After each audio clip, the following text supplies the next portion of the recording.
투자 판단의 최종 책임은 투자자 본인에게 있습니다. 안녕하세요. 2025년 10월 15일입니다. 오늘 정말 흥미로운 소식이 있었죠? 네, 안녕하세요. 그 HSBC 증권이 엔비디아 목표 주가를 확 올린 거요? 맞습니다.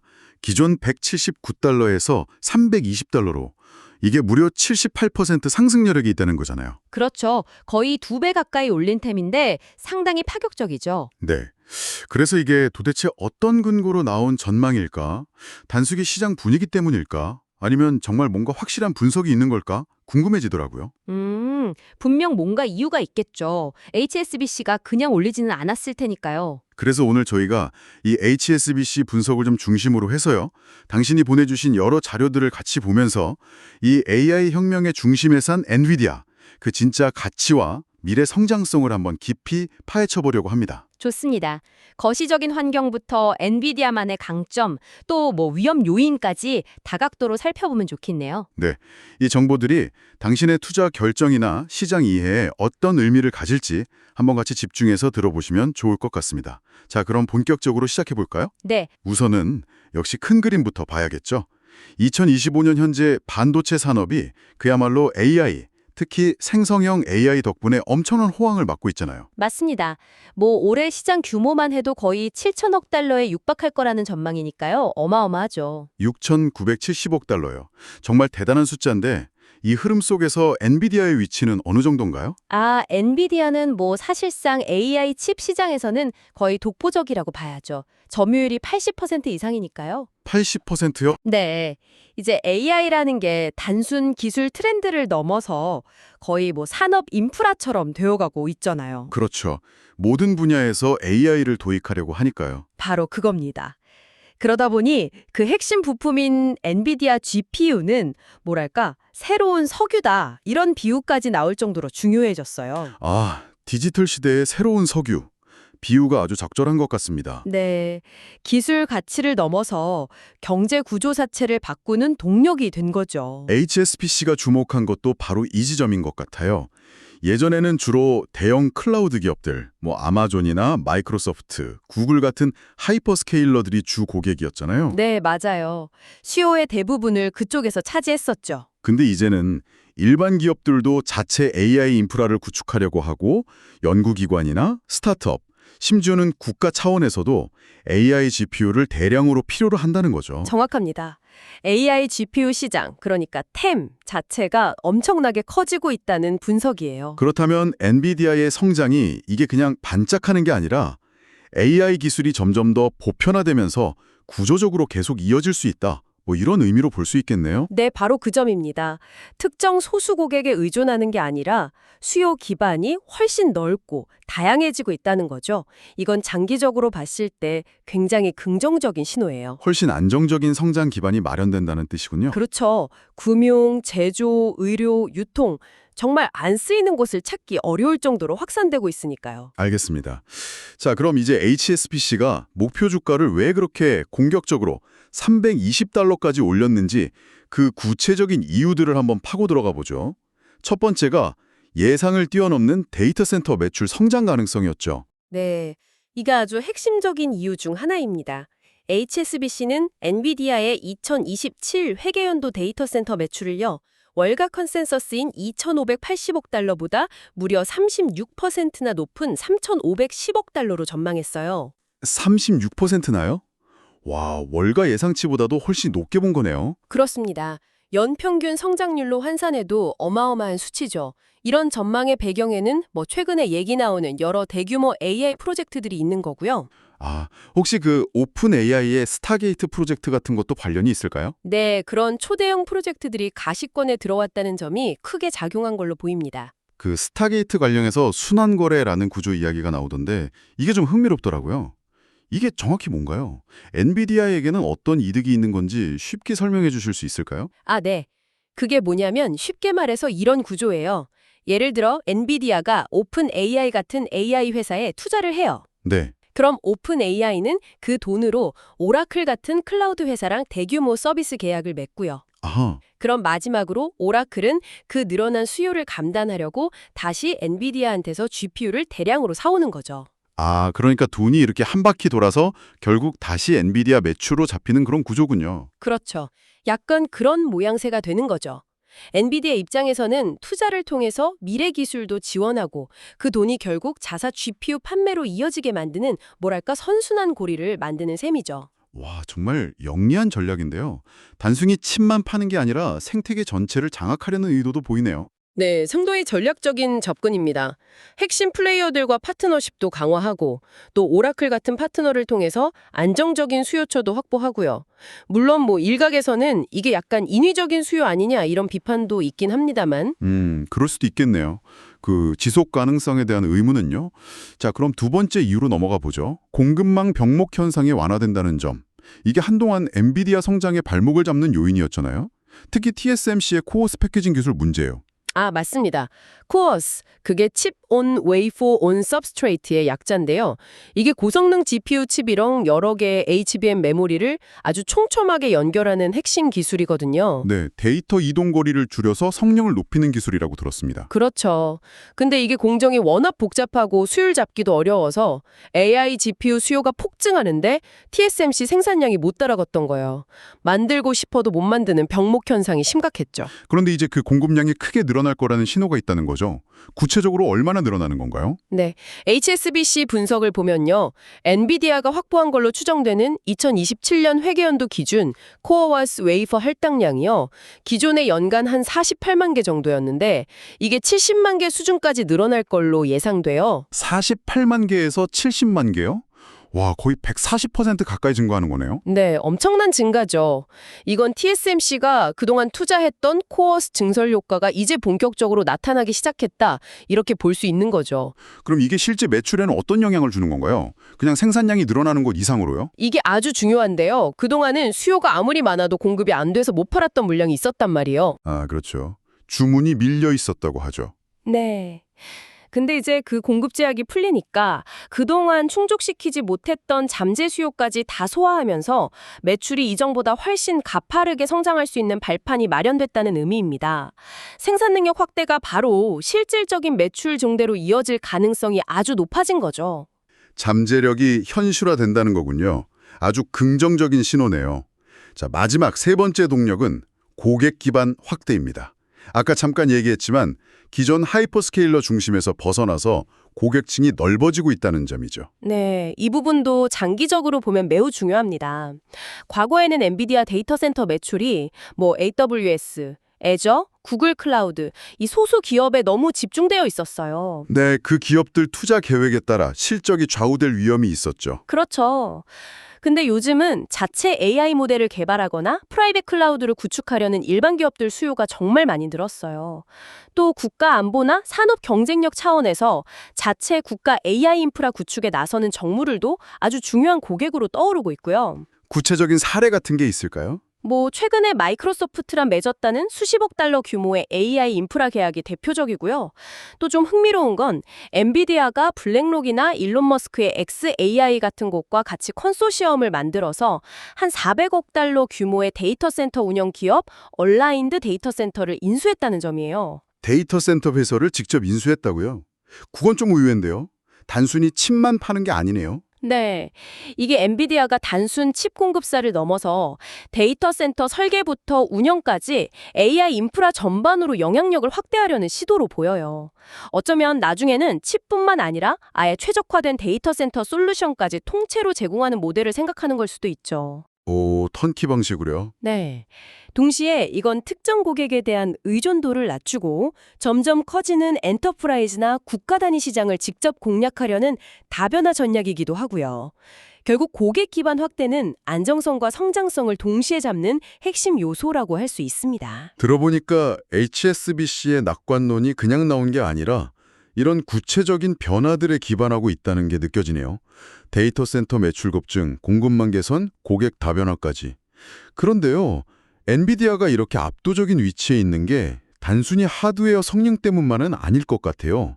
그 유명한 쿠다 생태계 이야기를 안 할 수가 없죠. 이게 진짜 해자라고 하잖아요. 아, 네. 쿠다는 정말 엔비디아의 가장 강력한 무기 중 하나죠.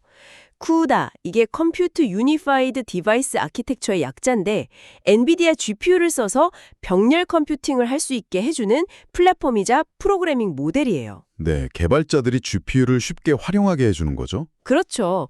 근데 이게 지난 거의 20년 동안 GPU 기반 과학기술 연산이나 AI 개발 분야에서 사실상 표준으로 자리를 잡아버렸어요.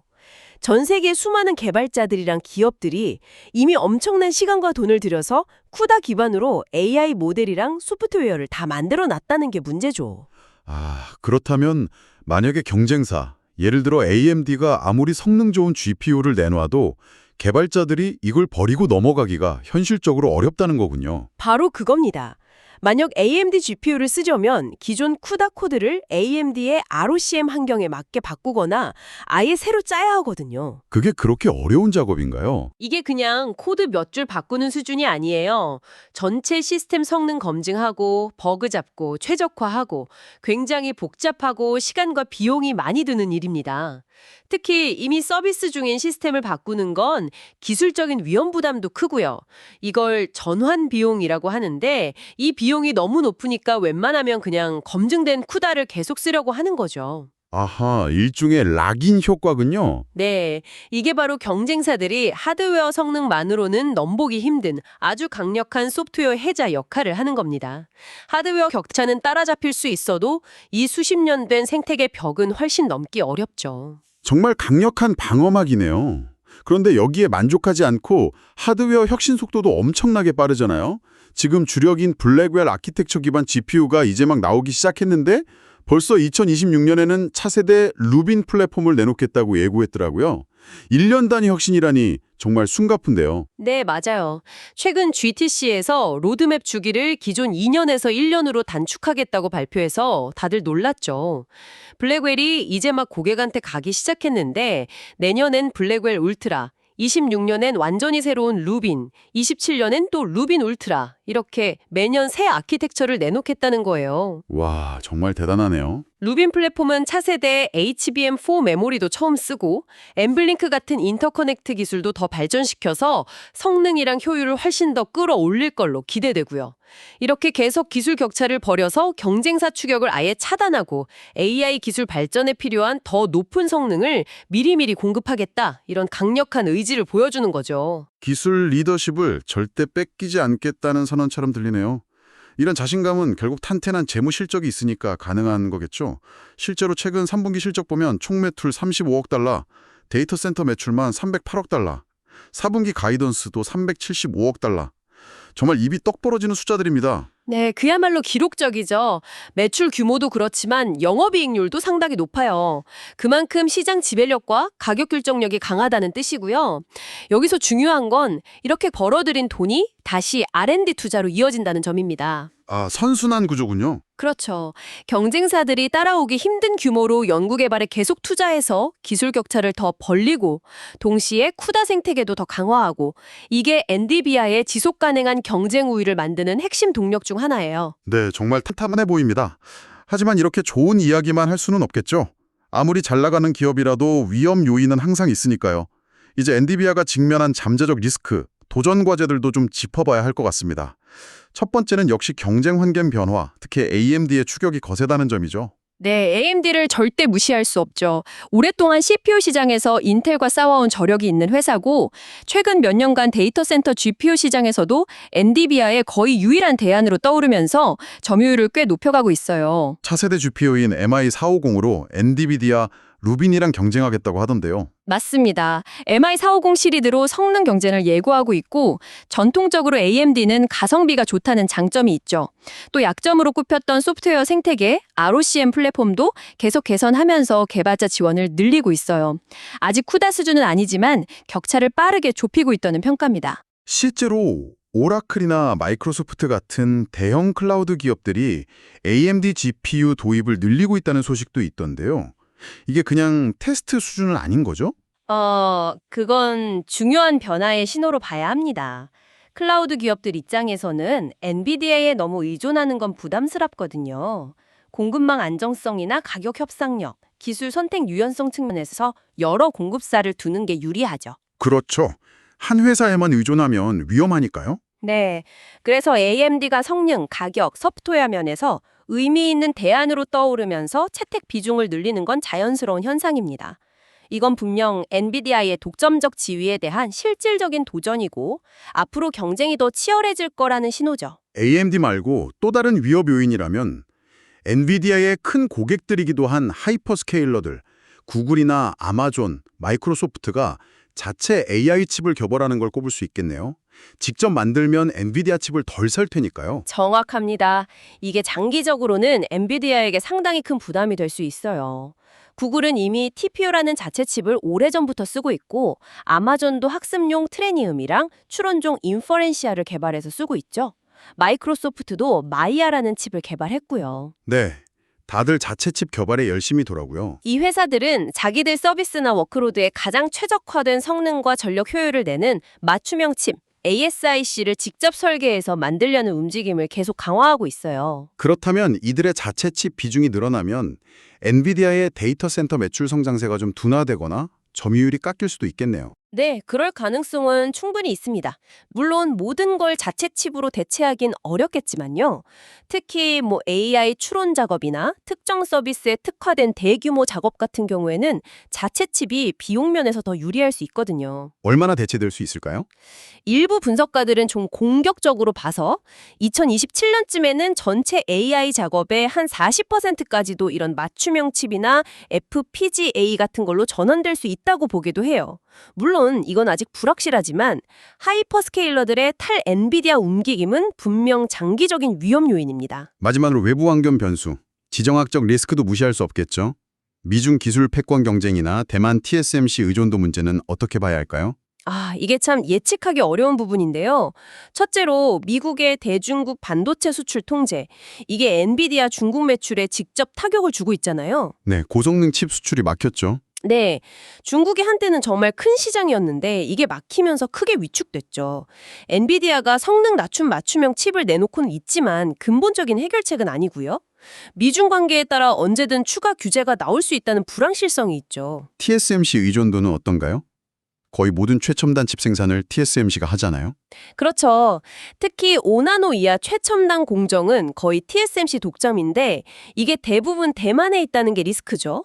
만약 중국의 대만 침공 같은 지정학적 긴장이 고조돼서 TSMC 생산에 차질이 생기면 이건 엔비디아뿐만 아니라 전 세계 IT 산업 전체에 치명적인 영향을 줄 수 있는 시스템 리스크입니다. 정말 다양한 위험 요인들이 있네요. AMD 경쟁, 고객사 이탈 가능성, 지정학적 문제까지.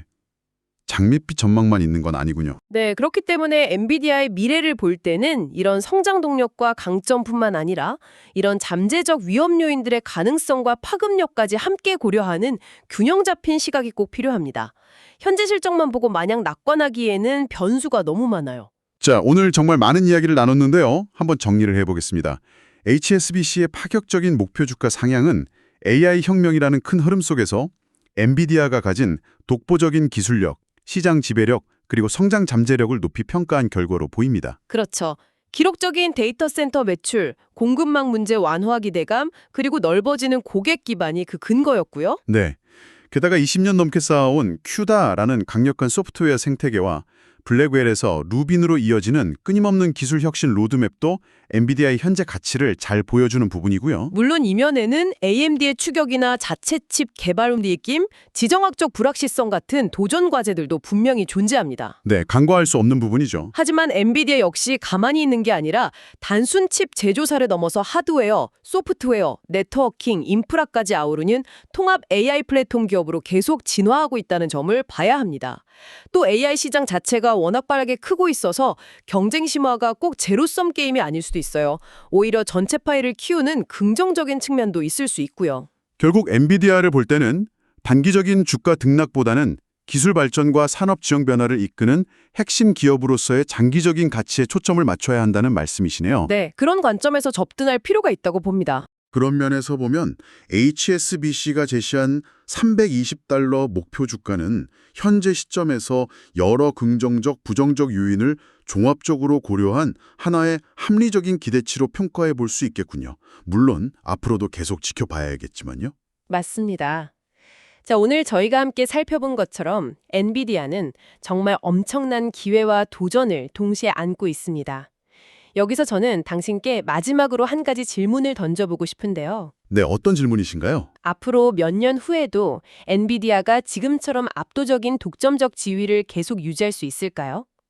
아니면 결국 경쟁이 심화되고 지정학적 압박 속에서 경쟁자들과 시장을 나누어 갖는 새로운 균형점을 찾아가게 될까요? 아마 이 질문에 대한 당신 스스로의 답을 고민해보는 과정이 앞으로 AI 산업과 기술의 미래를 이해하는 데 중요한 실마리가 되지 않을까 싶습니다. 항상 여러분의 성공 투자를 기원합니다. 내용이 좋으셨다면 구독, 좋아요 부탁합니다.